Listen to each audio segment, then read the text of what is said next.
Hola, soy Adrián Rogers. Estamos en una serie de mensajes titulada Atesorando los valores familiares. Los valores familiares comienzan al comprender cómo Dios nos creó como hombre y como mujer. Hoy hablaré sobre este tema, el plan de Dios para el hombre. ¿Le gustaría ser un hombre máximo?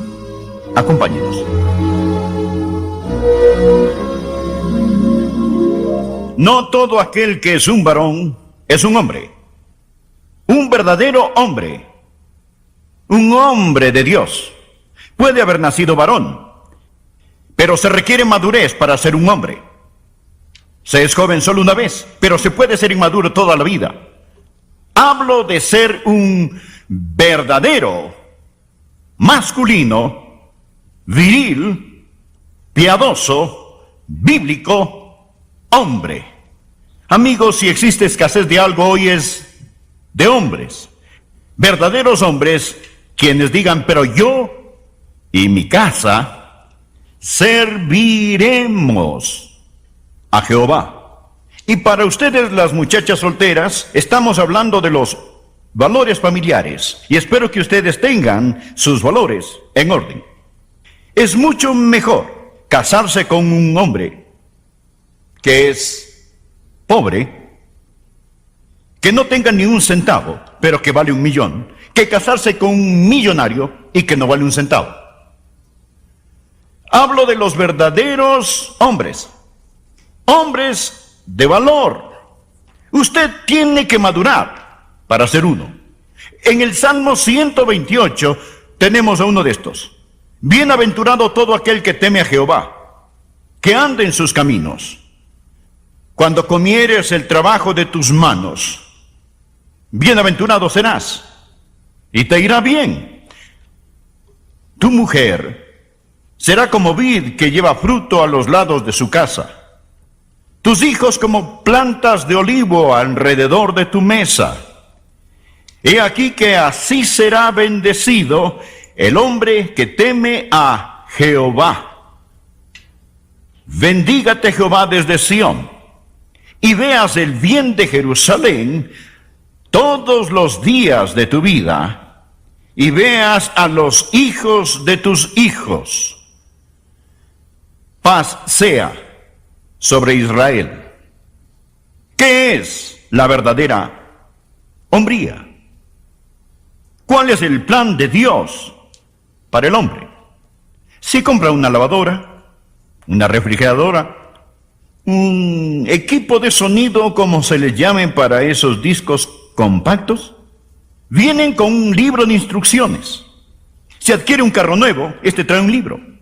Dios nos dio un libro, es la palabra de Dios, y de la Biblia vamos a extraer el plan de Dios para el hombre. No vamos a tomarlo de alguien famoso, no vamos a adquirirlo de un millonario, ni siquiera adoptarlo de John Wayne, y puede apenarle saber esto. Pero amigos, vamos a extraer de la palabra de Dios cuál es el plan de Dios para el hombre. Bien, estudiemos este salmo. Vamos a ver lo que es un verdadero hombre. El plan de Dios para el hombre.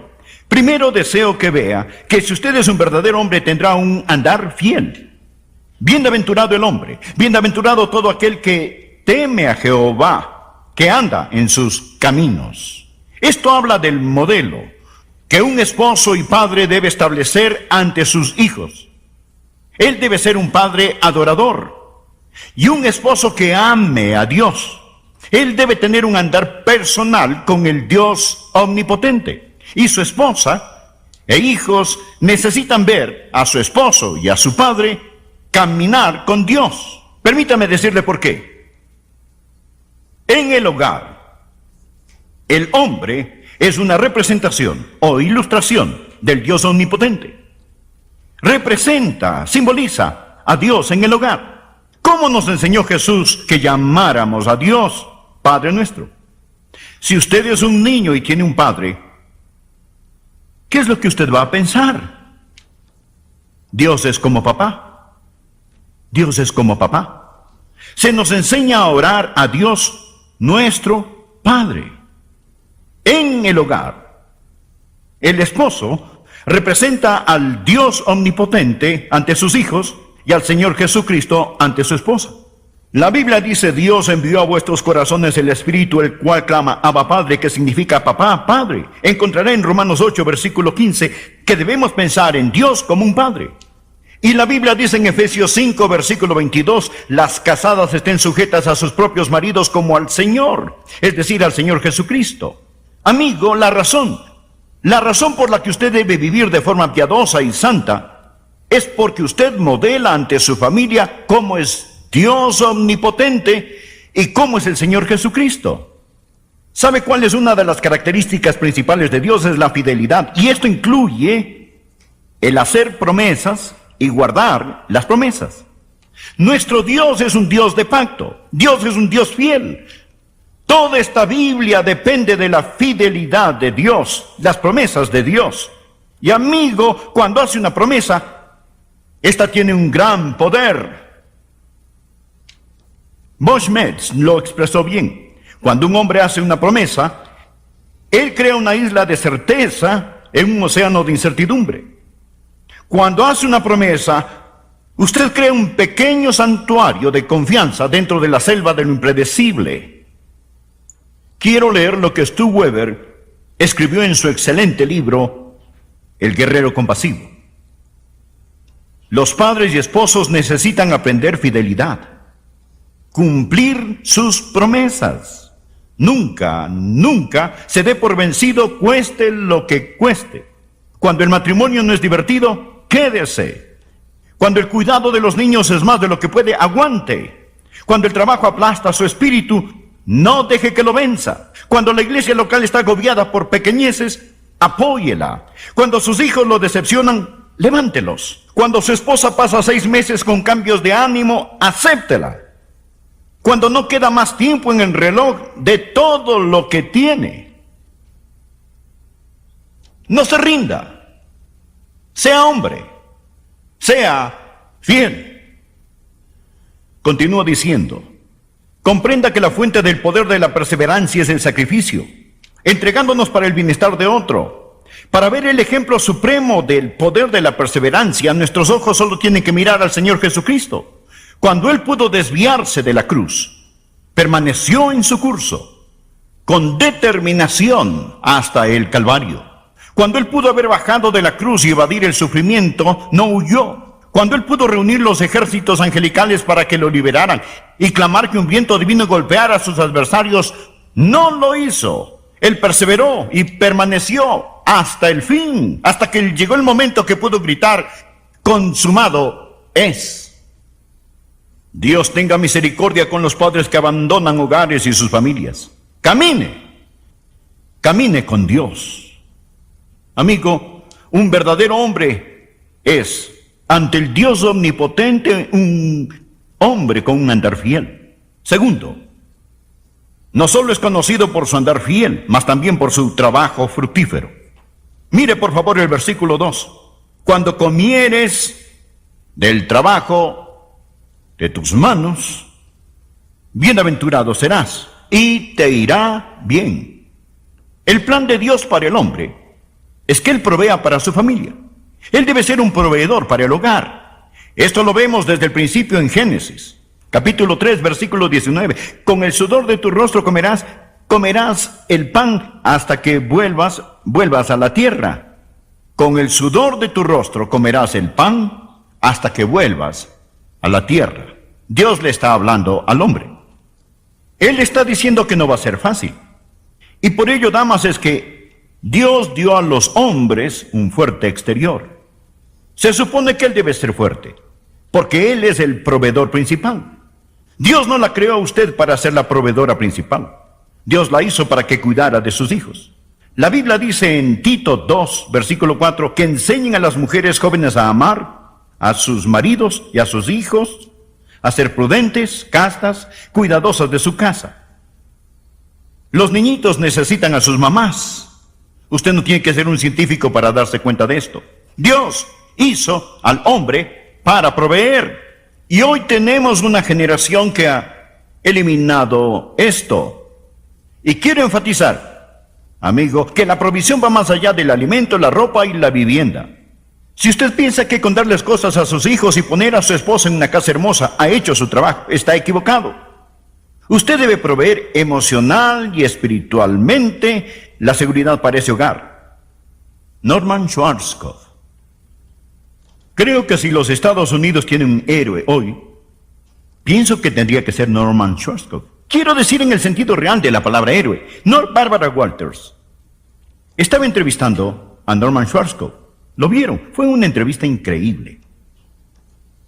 Y en medio de dicha entrevista, hablando de la guerra y del costo de la guerra, él comenzó a llorar. Y Barbara Walters, con una brusca mirada, le dijo: General, ¿no le da a usted miedo llorar? ¿Sabe usted lo que este gran hombre respondió? Él dijo: Bárbara, a mí me da miedo un hombre que no puede llorar. El general, nuestro Señor, el hombre quien echó a los que cambiaban dinero fuera del templo, quien podía pasar toda la noche en la montaña con las bestias salvajes. Nuestro Señor, quien no era un cobarde afeminado acabado de salir del salón de belleza, era un hombre manso, compasivo y amable. Un varón de dolores, un hombre de llanto y de bondad, un hombre al que los niñitos podían acercarse y sentarse en su regazo. Dios hizo al hombre para ser el proveedor. Dios hizo al hombre para ser el protector. Y de esto es lo que estamos hablando. Cuando comieres del trabajo de tus manos, bienaventurado serás y te irá bien. Tu mujer será como vid que lleva fruto a los lados de tu casa, tus hijos como plantas de olivo alrededor de tu mesa. Bien, el tercer punto que quiero que usted vea. No solo su andar fiel, y no solo su trabajo fructífero, mas también su adoración familiar. Su adoración familiar. Por favor, lea los versículos 4 y 5. He aquí que así será bendecido el hombre que teme a Jehová. Bendígate Jehová desde Sión, y veas el bien de Jerusalén todos los días de tu vida. Él busca la bendición de Dios, y por ello llega a ser la bendición de Dios. Y esta va más allá de su propia familia. La bendición pasa a la nación. El país nunca estará bien hasta que nuestros hogares estén bien. ¿Están de acuerdo? Y nuestros hogares nunca estarán bien hasta que los papás actúen bien. Ahí es donde empieza. Son los papás, los padres, los que deben guiar a sus familias en adoración al Señor. Dios hizo al hombre para que viera lo importante. Dios lo hizo para que dijera: pero yo y mi casa serviremos a Jehová. Y la ilustración es de una esposa como una tierna vid, y los hijos como plantas de olivo. ¿Y sabe una cosa que ambas tienen en común? Ambas necesitan ser cuidadas. Estas necesitan ser cultivadas. Una vid es muy fructífera, pero necesita apoyo. Necesita algo sobre qué sostenerse. Su esposa es como una vid al lado de la casa. Y las plantas de olivo son sus hijos. En el Medio Oriente, si usted tenía plantas de olivo, estas eran una fuente de productividad, una fuente de riqueza. Estas plantas de olivo, verdes, productivas, hermosas y estables, necesitan ser cultivadas. Amigo, ¿cómo debe cultivar sus plantas de olivo? Anote Efesios capítulo 6, versículo 4. Y vosotros, padres, no provoquéis a ira a vuestros hijos, sino criadlos en disciplina y amonestación del Señor. Es decir, provocarlos en forma negativa. Esto significa irritarlos, frustrarlos, fastidiarlos, herirlos, humillarlos. Cuando George McDowell estuvo aquí, dijo algo que creo que nunca olvidaré. Él dijo que las reglas sin relaciones crean rebelión. Si no aprende nada más acerca de este mensaje, aprenda esto. No es mío, es de George. Y es cierto, las reglas sin relaciones traerán la rebelión. Y vosotros, padres, no provoquéis a ira a vuestros hijos. Lo contrario a esta provocación, es el criarlos, sino criarlos en disciplina y amonestación del Señor. La palabra criarlos aquí tiene la idea de cultivar un huerto, tal como usted cultivaría sus plantas de olivo, deshiervando, regando, fertilizando. Toma disciplina, instrucción, toma demostración, toma tiempo. Leí esto, que el padre promedio pasa solo 7,5 minutos por semana con sus adolescentes. 7,5 minutos por semana. Usted dirá, bueno, no estaba allí. Lo que realmente significa es que no le importa. Los psicólogos nos cuentan que si un padre no pasa tiempo con su hija, sus probabilidades de llegar a ser frígida o promiscua aumentan enormemente. Estas son sus plantas de olivo. Usted dirá, no tengo tiempo. Los deberes no entrechocan. Pero debe existir la adoración familiar, debe existir el líder en el hogar. El gran problema en el país no es en su mayoría las mujeres rebeldes. El gran problema en el país son los hombres deficientes. Sí hay algunas mujeres rebeldes. Espero que no esté casado con una.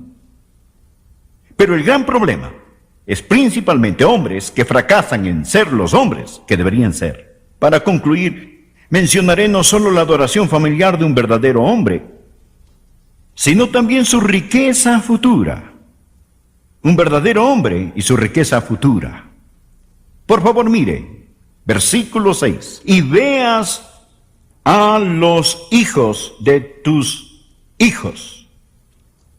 Pasea sobre Israel. ¿Dónde está la verdadera riqueza? Es decir, ¿qué es la riqueza? ¿Es un Mercedes? ¿Un BMW? ¿Es 5 alcobas? 4 baños? ¿Un patio? ¿Una piscina? Quiero decir, ¿qué es la riqueza? Le diré lo que es la riqueza. Esta semana pasada prediqué en el área de Knoxville. Tengo 2 nietas que viven ahí. Y ellas vinieron a verme y a pasar tiempo conmigo. Y miré a esas preciosas niñas. Ellas aman a Dios. Y me aman a mí. Realmente me aman. Créanlo, ¿no? Ellas me aman. Y yo las amo. Los hijos de mis hijos. Tengo 2 nietecitos que viven aquí. Ellos pronto se mudarán lejos. Pero los podré ver. Los hijos de mis hijos. Tengo otro nietecito que se va para España pronto con su papá, que es misionero. El hijo de mi hijo. Tengo un hijo que es ministro de música en Florida. Él tiene una hermosa jovencita. La hija de mi hijo. ¡Hey! Usted mira a un tipo rico. Usted mira a un tipo rico. Usted mira a un hombre que tiene mucho. Y las tengo no solo por el momento, escuche, sino que las poseo por la eternidad. Todos estos nietos aman a Jesús. Bendígate Jehová desde Sión y veas el bien de Jerusalén todos los días de tu vida. Y veas a los hijos de tus hijos. Y paz sea sobre Israel. Esta es su riqueza futura. A los profesionales que no quieren tener hijos para tener más posesiones.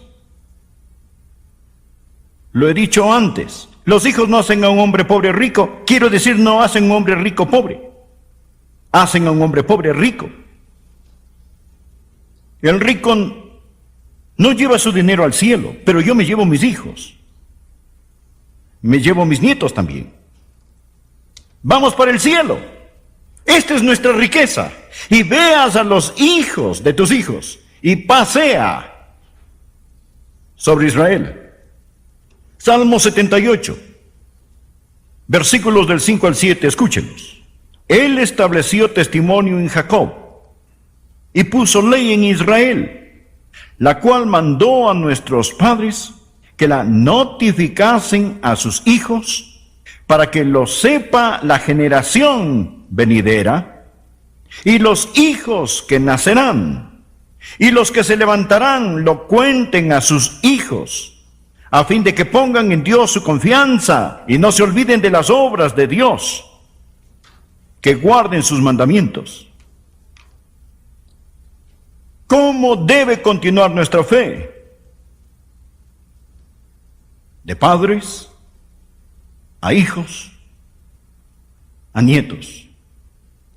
Cuando mi primer hijo nació, yo era un estudiante universitario. Él no fue un accidente, él fue planeado. Sin embargo, agradézcale a Dios los accidentes, son planeados también, solo que usted no los planeó, Dios lo hizo. Queríamos comenzar nuestra familia y lo hicimos. Dios nos dio un varoncito, lo llamamos Esteban, por el Esteban de la Biblia. Cuando miré esa carita rosada, al traer la enfermera a mi niño, a mi propio hijo, mi hijo, yo lo miré, vi a mi esposa por un breve momento y le di un beso. Después me fui a casa y me arrodillé. Me postré de rodillas y lloré. Y clamé, oh Dios, si nunca llego a mucho, si fracaso como pastor, si no sé cómo predicar, si no llego a ser importante, oh Dios, hazme un buen papá, hazme un buen papá, hazme un hombre de Dios, hazme un hombre que mis hijos admiren. Tengo faltas, Dios sabe que tengo muchas, pero les diré una cosa. Yo tengo 4 hijos, y ellos le dirán que su papá no es un farsante, no es un farsante, él ama a Dios. Amigos, hoy en el país necesitamos hombres. Es tiempo que la iglesia grite, levántense, oh hombres de Dios. Es un valor familiar. Uno de estos. Bienaventurado todo aquel que teme a Jehová, que ande en sus caminos. Cuando comieres el trabajo de tus manos, bienaventurado serás, y te irá bien. Tu mujer será como vid que lleva fruto a los lados de su casa. Tus hijos como plantas de olivo alrededor de tu mesa. He aquí que así será bendecido el hombre que teme a Jehová. Bendígate Jehová desde Sión, y veas el bien de Jerusalén todos los días de tu vida, y veas a los hijos de tus hijos. Paz sea sobre Israel. ¿Qué es la verdadera hombría? ¿Cuál es el plan de Dios para el hombre? Que un esposo y padre debe establecer ante sus hijos. Él debe ser un padre adorador y un esposo que ame a Dios. Él debe tener un andar personal con el Dios omnipotente. Y su esposa e hijos necesitan ver a su esposo y a su padre caminar con Dios. Permítame decirle por qué. En el hogar, el hombre es una representación o ilustración del Dios omnipotente. Representa, simboliza a Dios en el hogar. ¿Cómo nos enseñó Jesús que llamáramos a Dios Padre nuestro? Si usted es un niño y tiene un padre, ¿qué es lo que usted va a pensar? Dios es como papá. Dios es como papá. Se nos enseña a orar a Dios nuestro Padre.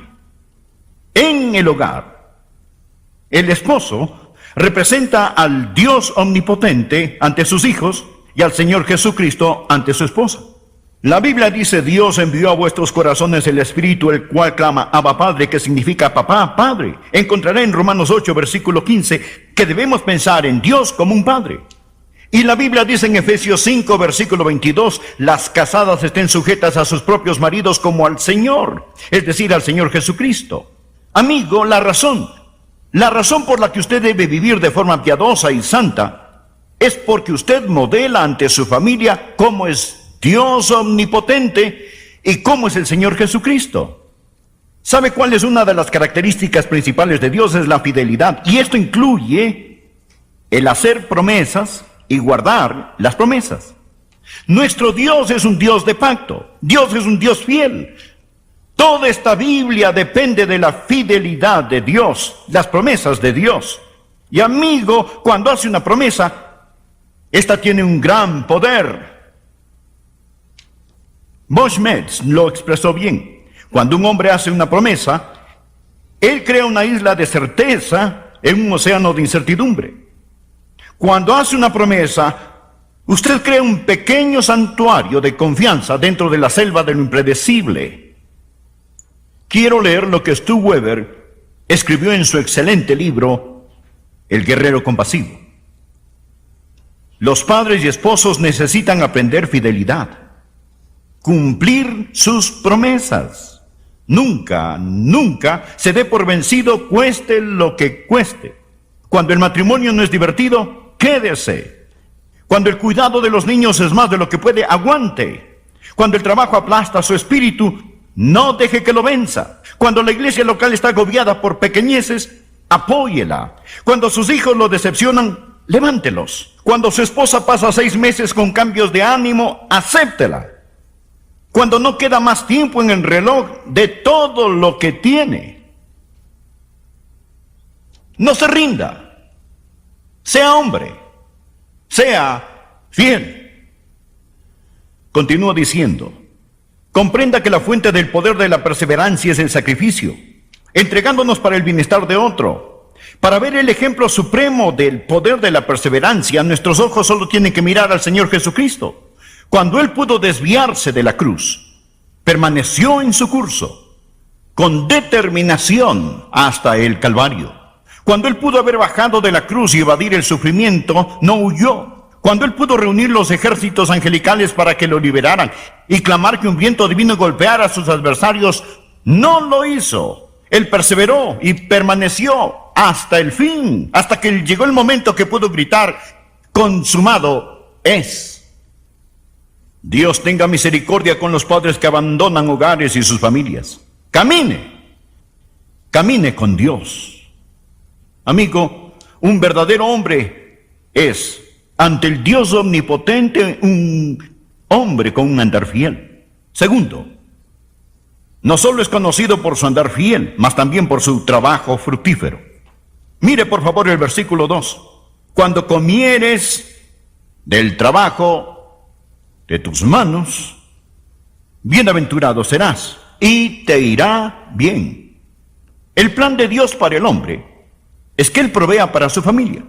Él debe ser un proveedor para el hogar. Esto lo vemos desde el principio en Génesis, capítulo 3, versículo 19. Con el sudor de tu rostro comerás el pan hasta que vuelvas ya del alimento, la ropa y la vivienda.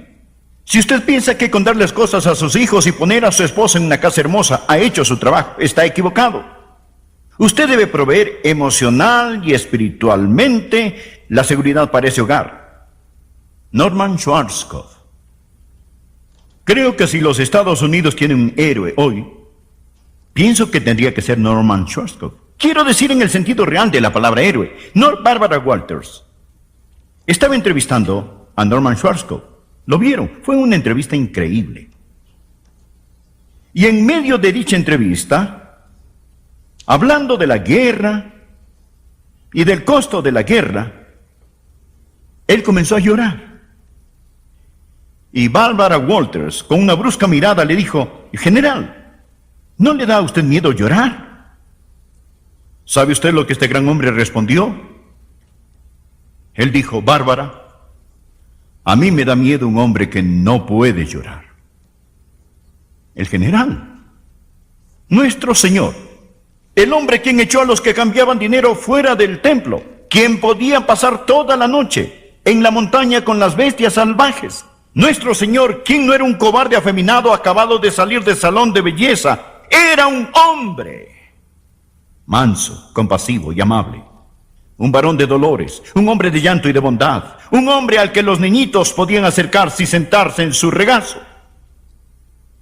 Dios hizo al hombre para ser el proveedor. Dios hizo al hombre para ser el protector. Y de esto es lo que estamos hablando. Cuando comieres del trabajo de tus manos, bienaventurado serás y te irá bien. Tu mujer será como vid, que lleva fruto a los lados de tu casa, tus hijos como plan. Por busca en su Biblia la epístola a los Efesios capítulo 6. Vamos a hablar de una guerra espiritual, porque hoy se está peleando en el mundo una guerra oscura, sucia, diabólica, mortal. Es una forma de guerrilla con sabotajes, subversiones, secuestros y francotiradores. Es una guerra mortal. Es una guerra entre la luz y las tinieblas, lo bueno y lo malo, el cielo y el infierno, Cristo y Satanás. Y aunque a usted le guste o no, usted es parte de esa guerra. No puede permitirse el ser ignorante en este asunto y menos aún ser neutral. Si trata de ser neutral, se encontrará bajo fuego cruzado y en el lugar más peligroso de todos. Lo repito, no puede permitirse el ser ignorante en esto. No debe tratar de permanecer neutral. Leamos acerca de esta guerra, Efesios capítulo 6. Empezando en el versículo 10. Por lo demás, hermanos míos, fortaleceos en el Señor y en el poder de su fuerza.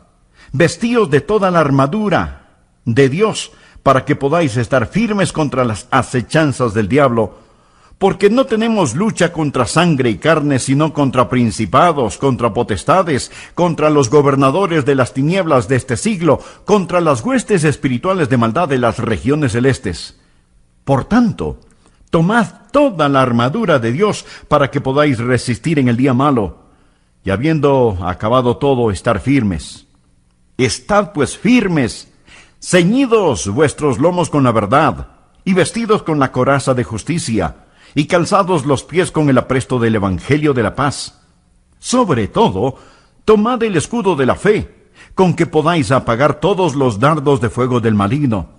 Y tomad el yelmo de la salvación y la espada del Espíritu, que es la palabra de Dios, orando en todo tiempo con toda oración y súplica en el Espíritu, y velando en ello con toda perseverancia y súplica por todos los santos, y por mí, a fin de que al abrir mi boca me sea dado palabra para dar a conocer con denuedo el misterio del Evangelio, por lo cual soy embajador en cadenas, que con denuedo hable de él, como debo hablar. Mi amigo, la iglesia no es un crucero de placer, es un barco de batalla. Estamos en guerra. Este mensaje es una advertencia, es un llamado a las armas, pero también es una declaración de victoria. Cuando usted nació de nuevo, nació de arriba. Y siendo nacido del cielo, usted está rumbo al cielo. Pero también nació para la batalla.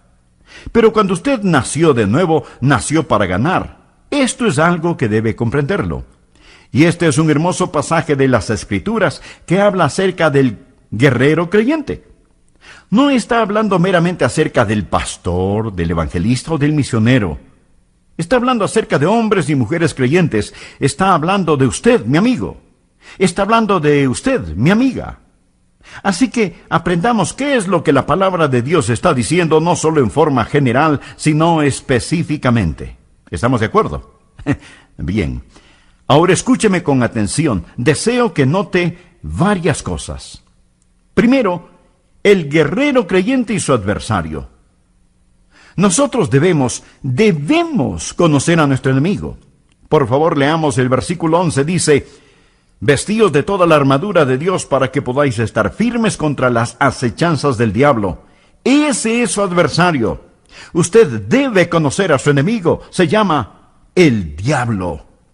En nuestros días, el diablo es un personaje que da risa. Pensamos de él como una superstición medieval. Lo tomamos muy a la ligera. Hay equipos deportivos que se llaman los diablos rojos o los demonios azules, y así por el estilo. Aún algunos alimentos se los identifica como el jamón del diablo, o algo es diabólicamente delicioso. Pensamos que el diablo es un tipo que viste completamente de rojo y que tiene un tridente con el cual espera ensartar a los descuidados. Esa es la idea, esa es la caricatura que hemos hecho del diablo. En el mundo sofisticado en el cual vivimos, la idea de un demonio real y personal es poco menos que risible. Pero usted tiene un enemigo que es muy real. La Biblia no habla de él como si fuera un figmento de la imaginación. El propósito del diablo siempre ha sido el poner un velo de oscuridad sobre su reino y hasta que su existencia sea negada. Pero lo que él en verdad desea es adoración, y usará su disfraz por un tiempo, hasta el momento en que se quite el velo y diga: arrodíllense y adórenme. Es muy importante que entendamos quién es el diablo en esta guerra, porque si pensamos que no hay enemigo, no nos prepararemos para la batalla. Hay una canción que dice: Él vive, hoy vive el Salvador, conmigo está y me guardará mi amante Redentor. ¿Sabe que usted podría decir lo mismo acerca de Satanás? Él vive, hoy vive Satanás, guerra me hará y me molestará. Usted tiene un enemigo, y debe entender esto. Ahora, ¿cómo se describe a este enemigo? Veamos primero que él es una realidad identificada en el versículo 11 como el diablo. Espero que usted crea que el diablo existe, porque si usted no cree que existe, usted está en una situación muy peligrosa.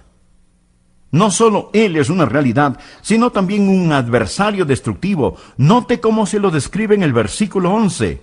Para que podáis estar firmes contra las acechanzas del diablo.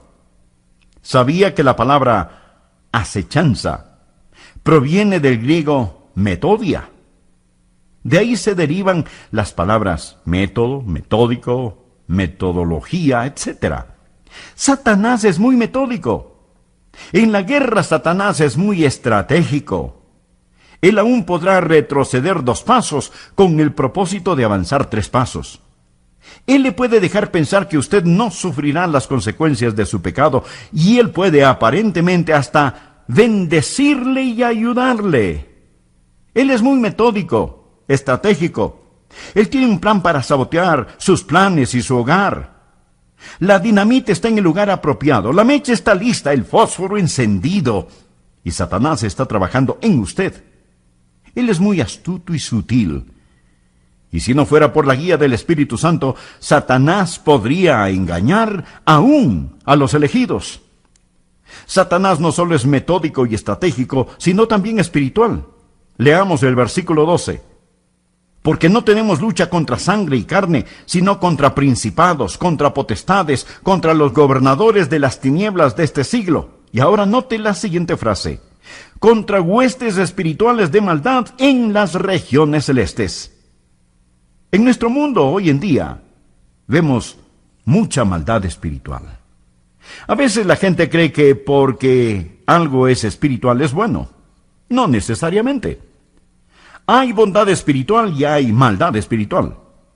La Biblia dice: no creáis a todo espíritu, sino probad a todo espíritu si son de Dios. A veces la gente se involucra en sesiones de espiritismo, necromancia, el juego de la Ouija, horóscopos, clarividencia, visiones, viajes astrales o misticismo hindú y dicen: ahí verdaderamente hay algo. Por supuesto que ahí hay algo. Eso es lo que estoy tratando de que usted entienda. Ahí hay algo. Hay maldad espiritual. Su enemigo es metódico, estratégico y espiritual. Pero además es sumamente fuerte.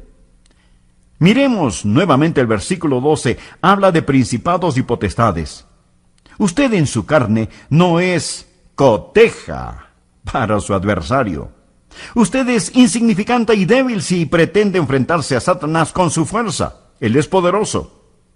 No tenemos lucha contra sangre y carne, sino contra principados, contra potestades, contra huestes espirituales de maldad. Satanás también es un personaje siniestro. En el versículo 12 la Biblia habla de tinieblas y de maldad. Satanás tiene un poder oscuro, diabólico, tirano, y él está en una lucha a muerte. Y no hay nada que ese sucio diablo no hará a fin de destrozar, de destruir, de arruinar su vida. Y como él sabe que le queda solo un poco de tiempo, actúa como una bestia acorralada y pelea sin barreras que lo detengan. Él es una realidad, él es una fuerza destructiva, pero él es, y escuche bien esto, él es un enemigo derrotado. Veamos nuevamente el versículo 10, en donde Pablo dice, por lo demás, hermanos míos, fortaleceos en el Señor y en el poder de su fuerza. Nuestro Dios ya ha derrotado a Satanás. No es que Satanás será derrotado, él ya está derrotado. Enfrentando la realidad de la cruz, Jesús dijo, ahora el príncipe de este mundo será echado fuera. Por favor, anote al margen 1 de Juan 4:4. Hijitos, vosotros sois de Dios, y los habéis vencido, porque mayor es el que está en vosotros que el que está en el mundo. Mayor es el Espíritu Santo que está en nosotros que el diablo que está en el mundo. Satanás es fuerte, es siniestro, es metódico, es estratégico, es espiritual, pero Dios es todopoderoso. Mayor es el que está en nosotros que el que está en el mundo. Amigos, si usted nunca entiende estas verdades, usted no va a tener ni a comprender la victoria. Ahora alguien podrá decir, pastor, si Satanás es un enemigo derrotado, ¿por qué tengo que ser advertido? Porque mientras la espalda de Satanás fue rota en el Calvario, Dios todavía permite que Satanás tenga poder en esta tierra. Es un poder limitado. Un poder que nosotros como creyentes lo venceremos en el Señor Jesucristo. Pero es parte del plan de Dios para hacernos vencedores y para traer mayor gloria para Él mismo. ¿Sabía usted que una serpiente de cascabel puede morder aunque le hayan cortado la cabeza? 5 de 34 mordidas de serpientes, según el informe del Centro Médico Regional de Phoenix, en Arizona, fueron ocasionadas por serpientes que se pensó estaban muertas, y algunas de ellas cortadas las cabezas. Esta es una buena ilustración de Satanás. Él ha sido ya vencido, y por así decirlo, su cabeza ha sido cortada en el Calvario. Sin embargo, él sigue mordiendo víctimas con su diabólico poder. Esa es la primera cosa que usted necesita comprender, o sea, el guerrero creyente y su adversario el diablo. Ahora, es muy importante que usted entienda bien la segunda cosa. Segundo, el guerrero creyente y su armadura. No solo necesitamos reconocer a nuestro enemigo, sino que también debemos prepararnos para la batalla, porque si usted no se prepara para la batalla, mi amigo, pues va a perderla. Tiene que ponerse toda la armadura de Dios, y esa es una armadura santa. Note lo que dice el versículo 13, por tanto, tomad toda la armadura de Dios. Esto es tan importante que tome toda la armadura, que no se olvide de ninguna pieza. Miremos esa armadura y cómo Dios la describe. Estad pues firmes, ceñidos vuestros lomos con la verdad. Así que primero usted se pone el cinturón de la verdad, que es la integridad del creyente. Verdad significa integridad. Verá, en esos tiempos un soldado se ponía una túnica y tenía un cinturón de cuero. Algunas veces usted puede ver a nuestros modernos motociclistas luciendo un cinturón de cuero. También los levantadores de pesas usan grandes y fuertes cinturones con el propósito de sostener en forma firme y fuerte sus lomos, centrando así su fortaleza. Un soldado tendría en ese cinturón sus armas de guerra. Su daga y su espada estarían ahí. Por lo tanto, ese cinturón era muy importante. y mantenía la larga y flotante túnica en su lugar para que no le fuera un obstáculo o no se enredara. Ese cinturón, mi amigo, es la integridad. Es la integridad que mantiene todo lo demás junto. Verdad e integridad son sinónimos. Usted debe creer la verdad, debe saber la verdad, debe amar la verdad, debe decir la verdad, debe vivir la verdad, debe predicar la verdad, porque si no lo hace, su vida se hará pedazos. Usted no puede entrar en esta batalla a menos que tenga el cinturón de la verdad. Satanás es un mentiroso y vendrá contra usted diciéndole mentiras. Jesús es la verdad. El ataque de Satanás no es cierto, él está mintiendo. Cuando le ataca, él trae una falta de integridad en su vida. ¿Está usted puesto este momento el cinturón de la verdad o está viviendo una mentira? Si usted no está revestido de la verdad, si usted carece de integridad en su vida, tanto en las cosas grandes como en las pequeñas, usted perderá la batalla. Es la verdad lo que sostiene unido todo, y sin la verdad, todas las cosas se desbaratan. La segunda pieza de la armadura es la coraza de justicia. Ahora justicia es la pureza del creyente. Usted no solo necesita integridad y verdad, pero también pureza. Eso quiere decir que no debe haber en su vida ningún pecado no confesado o del cual no se haya arrepentido. Un guerrero en esos tiempos tenía una coraza fabricada con cadenas entretejidas. La coraza cubría su corazón, los pulmones, el estómago y sus órganos vitales. Estar en la batalla sin coraza era exponerse a ser vulnerable a cualquier espada o a cualquier flecha. La coraza era necesaria, la coraza de la justicia. ¿Y qué es justicia? Justicia es pureza. Jesús dijo: bienaventurados los de limpio corazón, porque ellos verán a Dios. Lo que el enemigo quiere hacer es atacar no solo con mentiras, sino también con impurezas. Él quiere que usted lea revistas sucias masculinas. Él quiere que usted mire los sábados por la noche detestables películas pornográficas y que el domingo por la mañana asista a la iglesia. Él quiere que usted tenga esas cosas en su corazón, en su mente. Él quiere que usted se involucre en algunos negocios deshonestos. Algunos podrán decir: pero eso no es un pecado tan grande. Tal vez. Pero ya pone una fisura en la armadura. Y Satanás sabe exactamente dónde está esa grieta en la armadura. Alguien escribió la siguiente frase: ¿quién golpea tan fuerte? Es un pequeño y solitario pecado. Yo contesté: entre. Y de pronto, todo el infierno estuvo adentro. Hay que estar revestido no solo de integridad, sino también de pureza. Bienaventurados los de limpio corazón, porque ellos verán a Dios. Permítame hacerle una pregunta personal y contéstela en su propia intimidad. ¿Tiene usted un corazón puro? Quiero decir, ¿es su corazón puro delante de Dios? Si no lo tiene, usted no puede ganar la guerra espiritual, y no se olvide que Satanás tiene temor de un creyente santo. Tercero, se pone el calzado de la paz. Miremos lo que nos dice el versículo 15. Y calzados los pies con el apresto del evangelio de la paz. La integridad del creyente, la pureza del creyente y la tranquilidad del creyente. Póngase el calzado de la paz. Tenga sus pies listos con la preparación del evangelio de la paz. Un soldado romano necesitaba buen calzado para poder pelear. Ese calzado tenía en la suela varias protuberancias, como los modernos zapatos de fútbol, porque cuando se está en la batalla se necesita estar bien parado.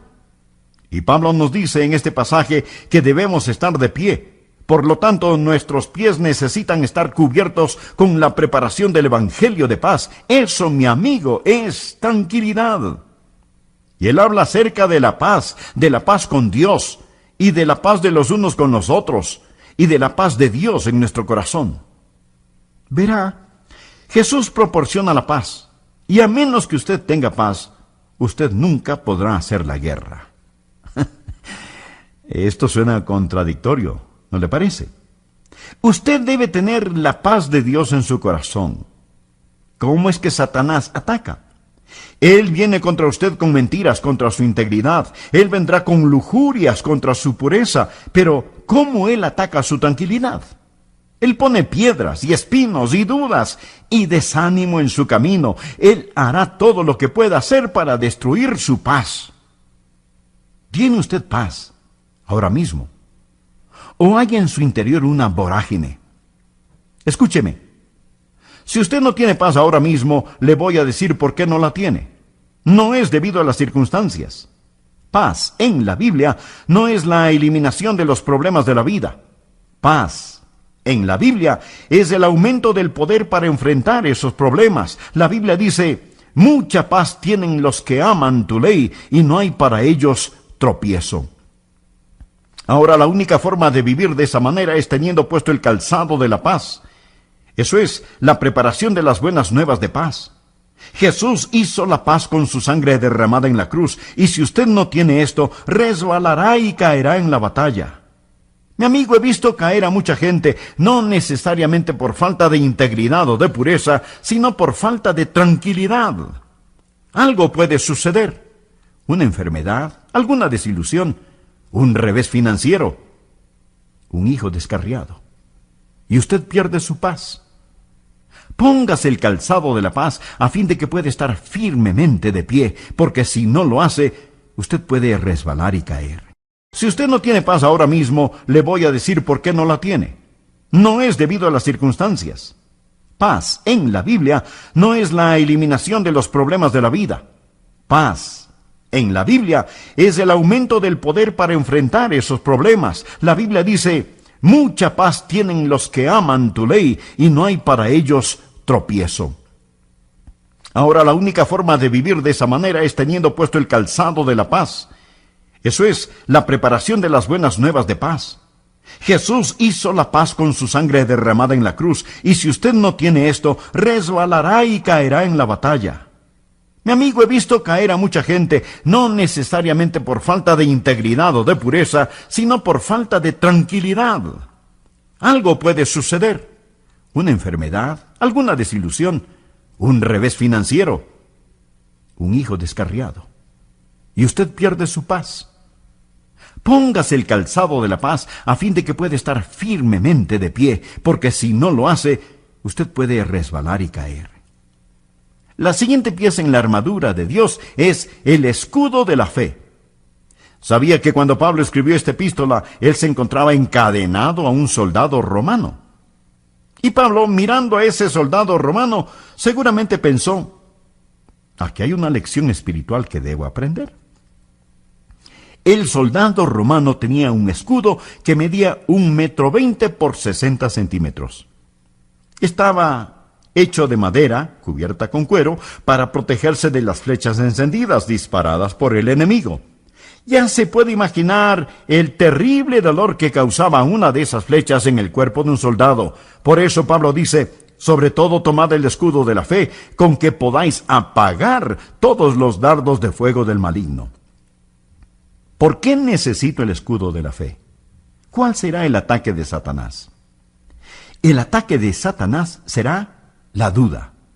Cuando Satanás usa contra el creyente la mentira, nos cubrimos con integridad.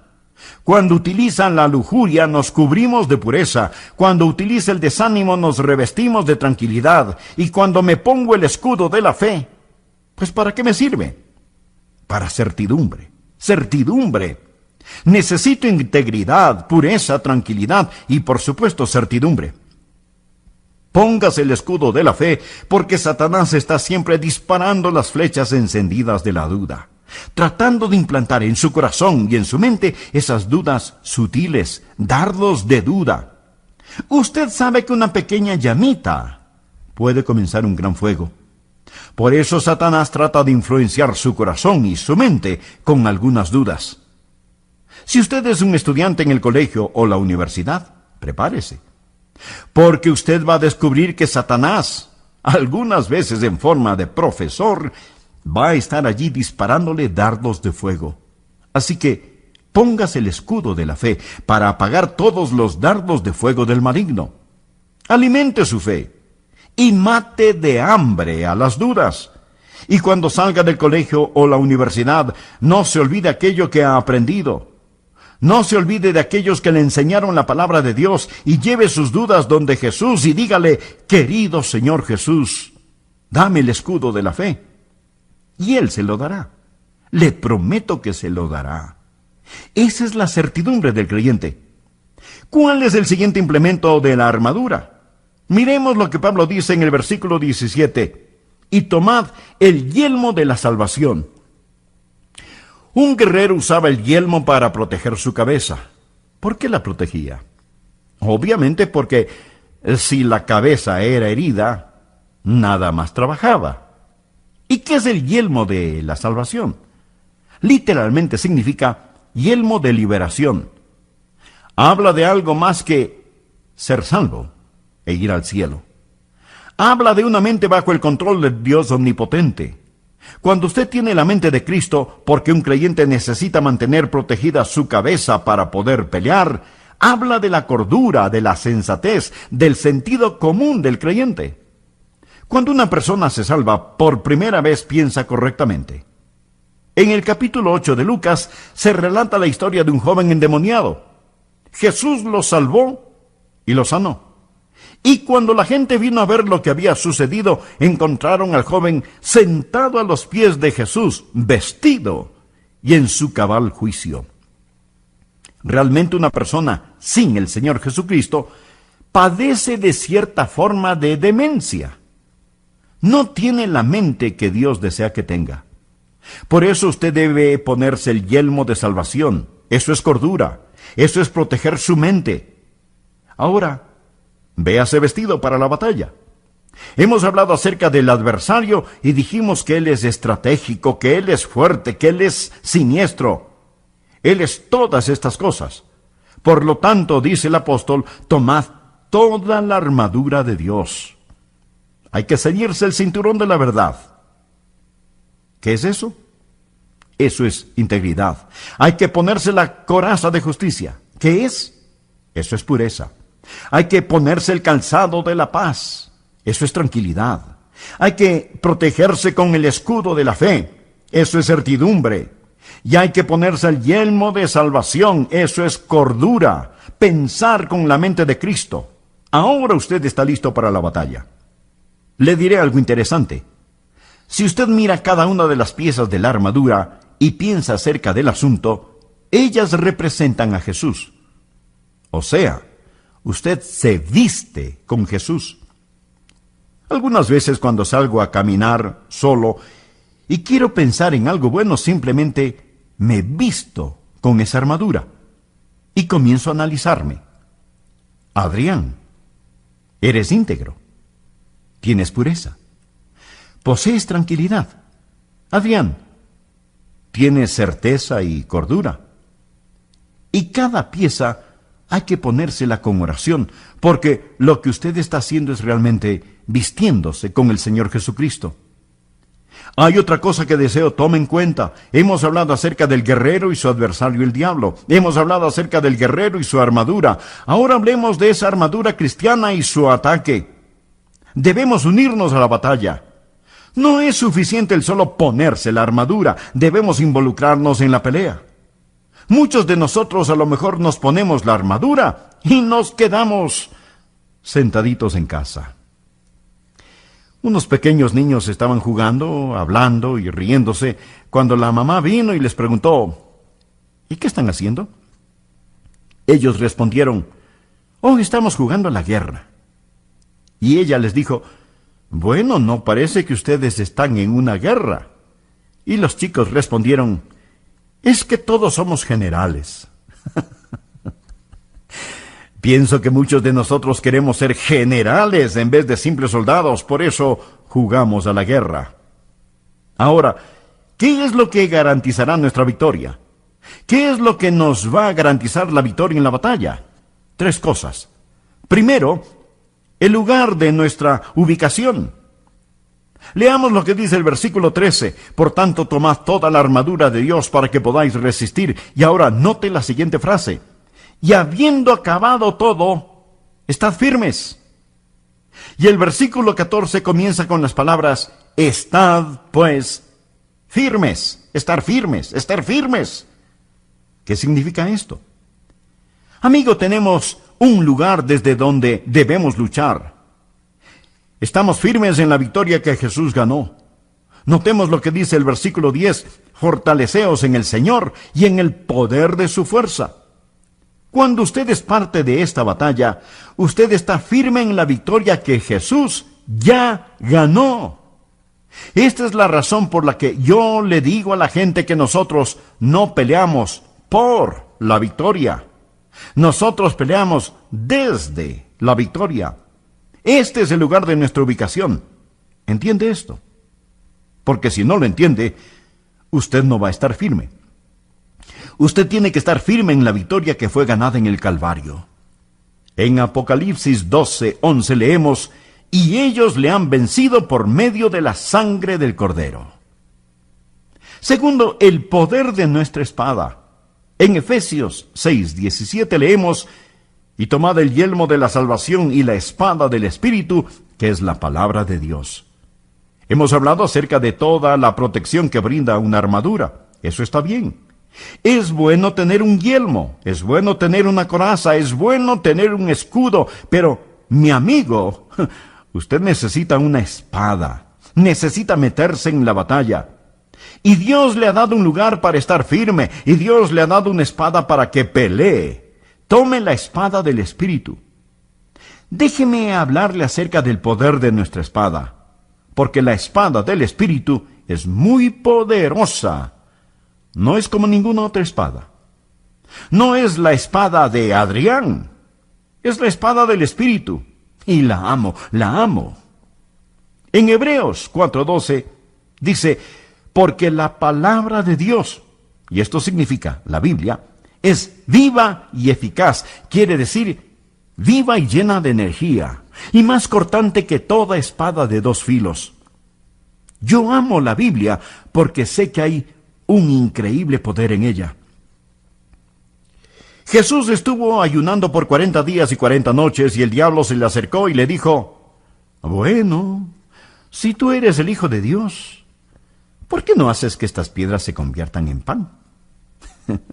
Y Jesús sacó su espada y dijo, escrito está, no solo de pan vivirá el hombre, sino de toda palabra de Dios. Y Satanás viene otra vez para tentarle, y nuevamente Jesús dice, escrito está, escrito está. 3 veces Jesús venció a Satanás con la bendita espada de la palabra. Tercero, la provisión del Espíritu. Una vez que usted está firme en su lugar, vestido con la armadura, firme en el trabajo, terminado del Calvario, usted toma la palabra de Dios, que es la espada del Espíritu, y mira hacia el cielo por provisiones. Vea lo que dice el versículo 18. Orando en todo tiempo con toda oración y súplica en el Espíritu, y velando en ello con toda perseverancia y súplica por todos los santos. Ahora, de la oración en el Espíritu es de donde vendrán sus provisiones. Cada guerrero necesita provisiones. Cada guerrero necesita un comandante en jefe para que lo guíe y lo dirija. Y cuando usted va hacia el campo de batalla, usted permanece en el trabajo terminado del Calvario. Toma la palabra de Dios, que es la espada del Espíritu, y usted ofrece sus oraciones a su comandante celestial, orando siempre con toda oración y súplica, en el Espíritu. No solo diciendo palabras incomprensibles. Es el Espíritu quien dirige sus oraciones.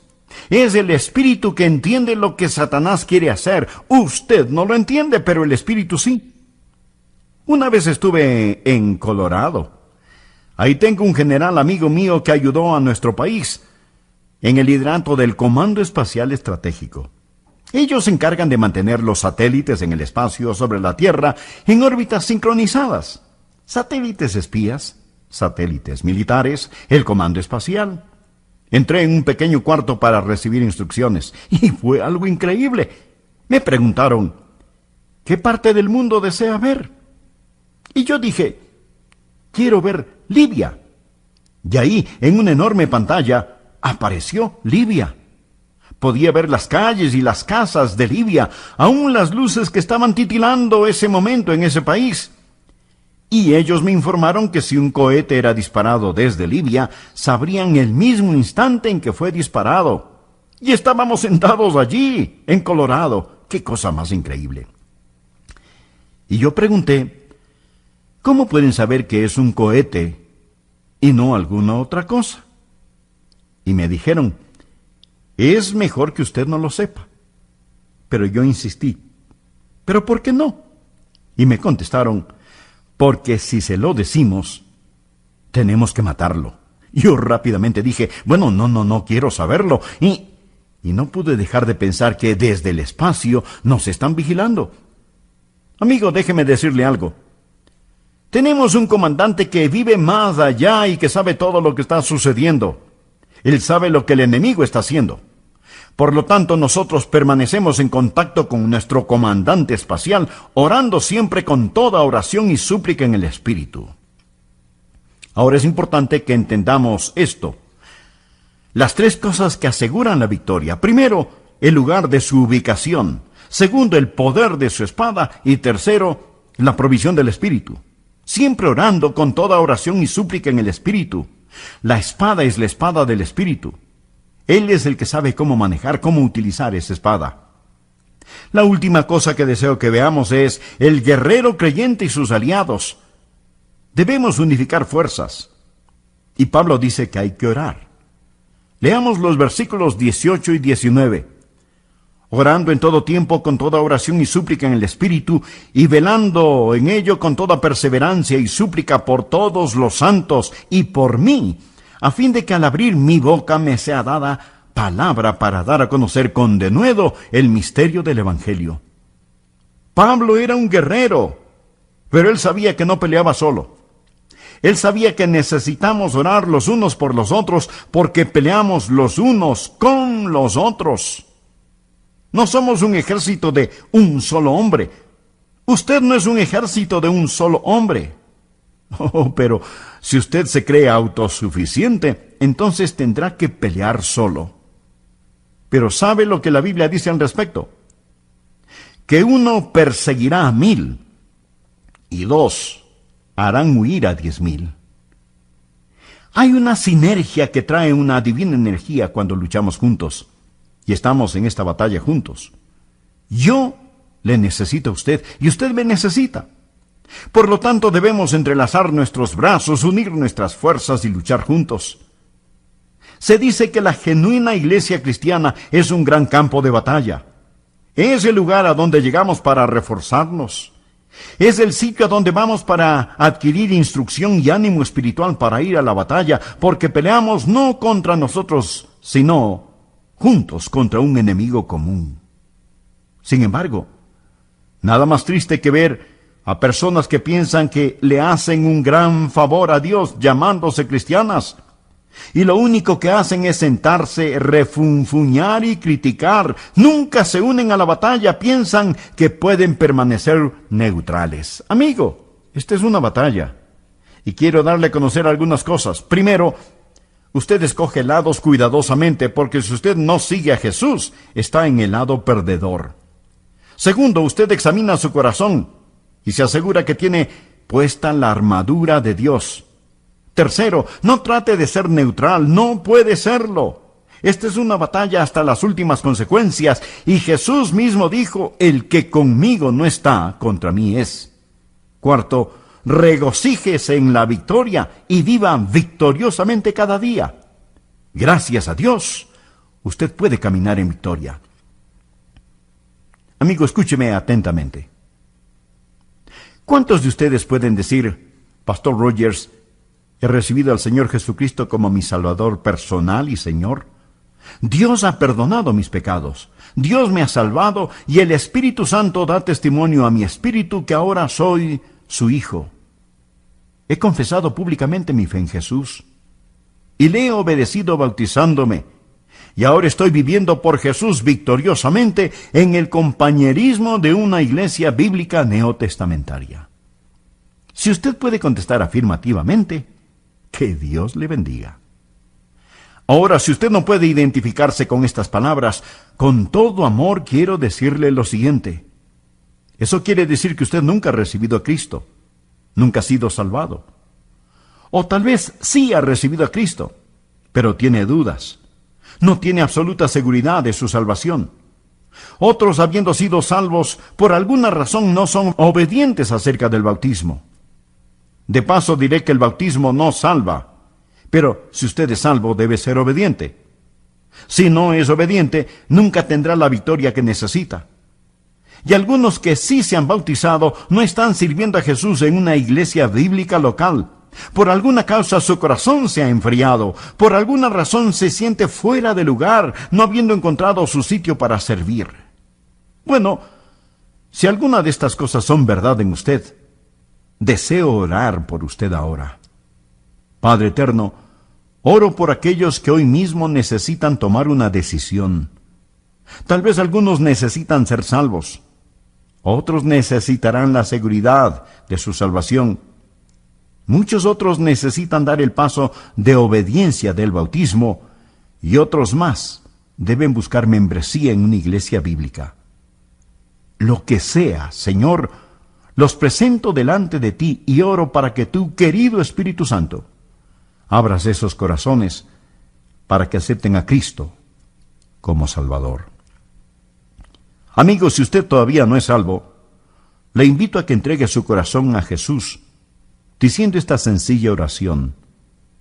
Querido Dios, yo sé que tú me amas y que quieres salvarme. Jesús, tú prometiste que me salvarías si confío en ti.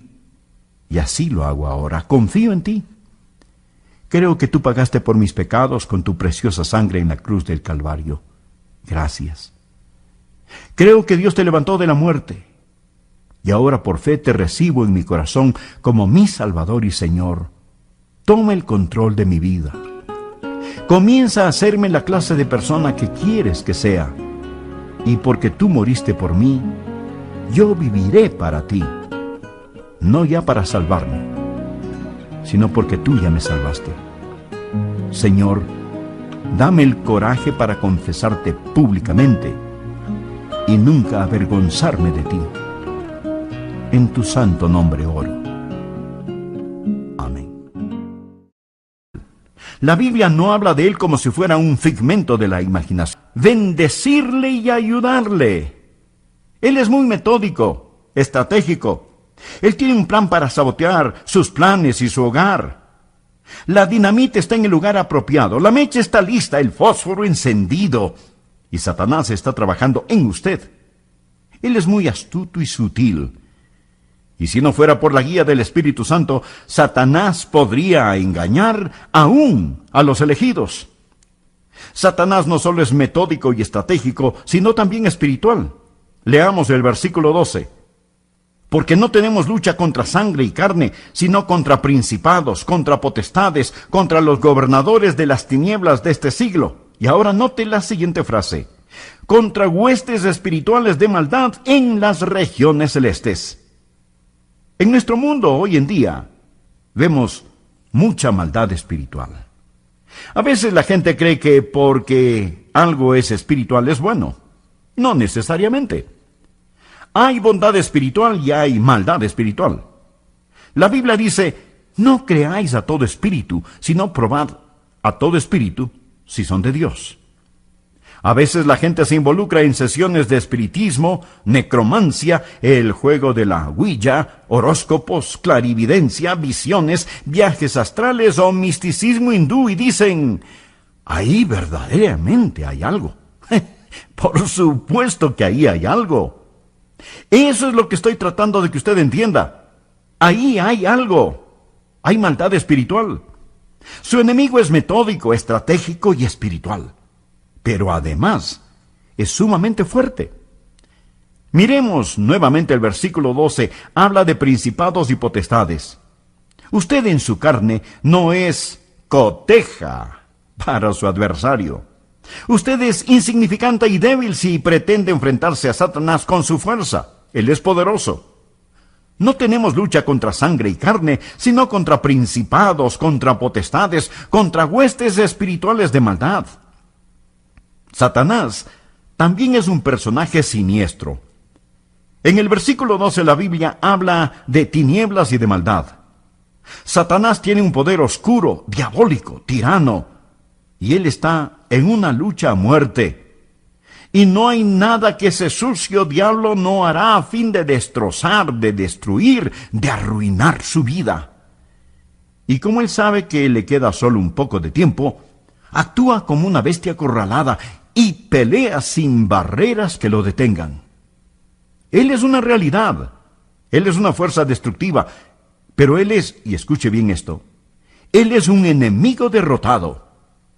Veamos nuevamente el versículo 10, en donde Pablo dice, por lo demás, hermanos míos, fortaleceos en el Señor y en el poder de su fuerza. Nuestro Dios ya ha derrotado a Satanás.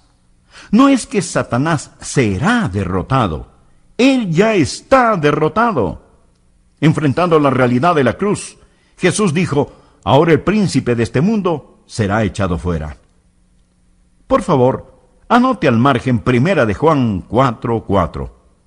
Hijitos, vosotros sois de Dios, y los habéis vencido, porque mayor es el que está en vosotros que el que está en el mundo.